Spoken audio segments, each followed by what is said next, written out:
যেহেতু হাজবেন্ড নাই তো হিজাব খুলেই ওখানে কাজ করতে, হিজাব না খুলে তো কাজ করলে কেউ নিবে না। হিজাব কোন জায়গায় করতে হয় ওটা ঠিকই মেনটেন করছে।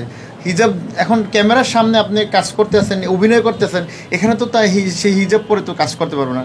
কারণ তার যে ব্র্যান্ডটার কাজ করেছে সেই ব্র্যান্ডের ড্রেসটাকে রিপ্রেজেন্ট করার জন্য সবার মাঝে সবার কাছে একেবারে তুলে ধরবার জন্য যেইভাবে প্রেজেন্টেবল হতে হয়েছে সেখানে তাদের ডিমান্ডটা ছিল না হিজাব। দ্যাটস ওয়াই আমি হিজাবটা ক্যারি করতে পারিনি। আরেকটা বিষয় কি, আমার ব্যক্তিত্ব প্রমাণ করবে আমার প্রকাশে, কিন্তু ব্যক্তি জীবন না এবং চরিত্র না।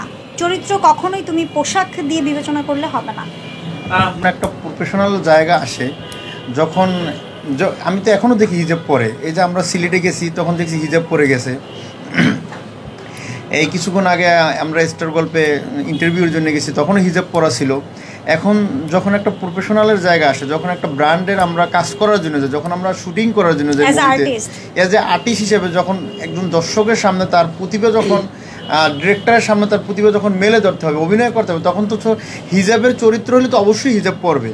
হিজাবের চরিত্র যদি না থাকলে ডিপেন্ড করে সম্পূর্ণ ক্যারেক্টারের উপরে। তো হিজাব তো আমি দেখি এখনও পরে। বাসায় গিয়ে ওদিনকার বাসার নিচে গেছি আমরা রিসিভ করার জন্য, দেখছি হিজাব পরে আসছে, গাড়িতেও হিজাব পরে উঠছে। তো হিজাবটা বিষয় না, বিষয়টা এখানে কিন্তু অনেক নায়িকেরাই আছে যারা মানে অনেক আগে যখন আমি বর্ষা চৌধুরীকে না চিনতাম, অনেক নায়িকেরাই আছে যে তারা বলছে আমি মুসলিম হয়ে গেছি, আমি আর ক্যামেরার সামনে কাজ করব না, মিডিয়াতে আর কাজ করব না। তারা কিন্তু পরবর্তীতে ঠিকই কাজ করছে এসব ব্যঙ্গে। আচ্ছা, আমি নাম বললাম না, নাম তো না রাখলাম। আর বর্ষা চৌধুরী তো শুধু বলছে আমি হিজাবটা করবো সবসময়, হিজাবটা আমি করবো না। এখন যদি পেট যদি বাঁচাতে হয়, সে যেহেতু অনলাইনে কাজ করে, সোশ্যাল মিডিয়ায় কাজ করে, তো তার ফ্যামিলি আছে, তার ফ্যামিলি তার উপরেই ডিপেন্ড করে, তার ভাই, তার বাচ্চা দুইটা। কাকে নায়ক বলছেন আপনি? নামটা বলেন। রাসেল মিয়া কখনো বলছে আমি নায়ক? আপনারা বলছেন? আমি মুন্না খানি তো 3 কোটি টাকা দিয়ে সিনেমা নামে 3-4টা সিনেমা নায়ক হইতে পারলাম না। আমার 35 ইয়ার চলে ওল্ড, ঠিক আছে? তো আপনি তারে কোন অ্যাঙ্গেল থেকে নায়ক বলেন? আপনারা সে বলছে নায়ক। আচ্ছা, যাই হোক, আপনি আসছেন আমার অফিসে ইন্টারভিউ নেওয়ার জন্য আসছেন, আপনি আমাদের বিষয় নিয়ে কথা বলেন। আমরা একটা ভালো কাজ করছি, আমরা একটা বিগ বাজেটের কাজ করি।